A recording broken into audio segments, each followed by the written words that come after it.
Hey guys, this is Jonathan with another review. This time I'm going to be doing a comparison of the products. The two products that I have here is the HTH, which I buy at a local pool supply store, and then this other one I bought off of Amazon. This is the Bliss Pool 7-in-1 pool test strips. And so I wanted to review and compare both of these products and let you know what I think about them and which one I think is probably better for you in terms of value and accuracies and readings and whatnot. So let's go ahead and get started. The first thing that I do want to say is they're both relatively inexpensive, and both of them actually were priced around the same price.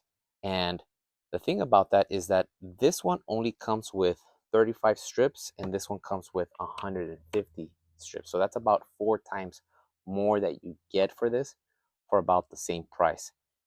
That means that you're already getting a better value going with this one. The other thing that I want to look at is what they test for. Now, this does say 6-way test strip, and this one says 7-in-1. So supposedly this one does test more than the other. So let's go ahead and start looking into what is it that this one reads and what this one reads. And we'll do it side by side.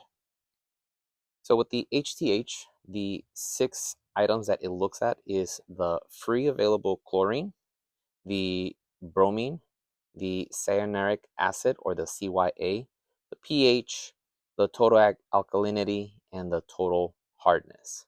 So those are the 6 items that it tests for. This one says that it tests for total hardness, free chlorine / bromine, total chlorine, stabilizer, also known as the cyanuric acid, total alkalinity, and the pH. Now, I only see 6 here, but I'm assuming that the 7th is the bromine, and this one does also include the bromine in there. So, if anything, they test exactly the same item. So, no differences there from what I can see. When I pull the strips, and we can compare these, I've already taken a look at this. You can tell that one of them is relatively longer than the other one. This one is longer than this one, and I'm going to talk about why I think that matters.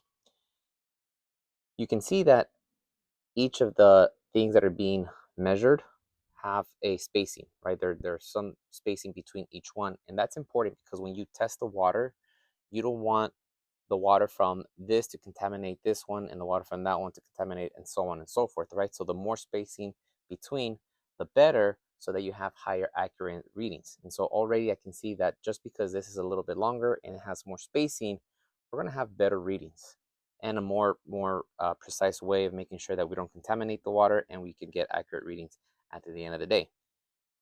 So why don't we go ahead and test out my pool? I haven't tested out in 5 days, so let's compare the two. The first one that we're going to test is this HTH. So just like any testing strip, you're going to take this and you're going to put it about elbow deep for a couple of seconds, and then you pull it back out. You don't want to flick it, you just want to start measuring it. And here we can kind of see that it's measuring that I'm a little lower on the low end on the free chlorine. Alkalinity, I'm in the minimum, so I need to raise it. For total alkaline or pH, pH, I need to raise it. Alkaline, I'm in the ideal range. Hardness, ideal range. And for the cyanuric acid, I can already see that I contaminated the purple, so I didn't get a good accurate reading on that because it's turning purple, but I did see that it was kind of orange. So when you're testing these, you want to test it downward so that the water isn't dripping in. There is a perfect example of why having these longer is better. Next, let's use this one. So I've got my test strip here. I'm going to do the same process. We're going to dip it in there about elbow deep, bring it back out, and let's start measuring. So the hardness looks like I'm good. Free chlorine, it looks like I'm a little bit on the lower end, but I'm still within a little bit within range here. Total chlorine, I am in within range. The stabilizer, so this is the CYA. I knew that I was, in the ideal range. Alkalinity, I'm like near the lower end in the ideal, so I need to raise it. pH, it looks like I'm within range. So I just got to focus on the alkalinity and the free chlorine. You can see here it was a lot easier to measure with this. I felt like I had more time to read this. I definitely like this one better. I definitely felt the difference in testing and trying to test it as accurate as possible. I felt I had more time and I was less under stress to get all my readings within the first 20 seconds, because usually that's how much time you have to get the readings. With this one, I felt I had more time and the readings were actually a lot easier to see. I did appreciate the color. I think the color was a lot easier to read than this one. This one, sometimes I have to do my best as possible to try to match it on the chart behind. Now, both of them do have an app that you can submit a picture and you can get your readings that way.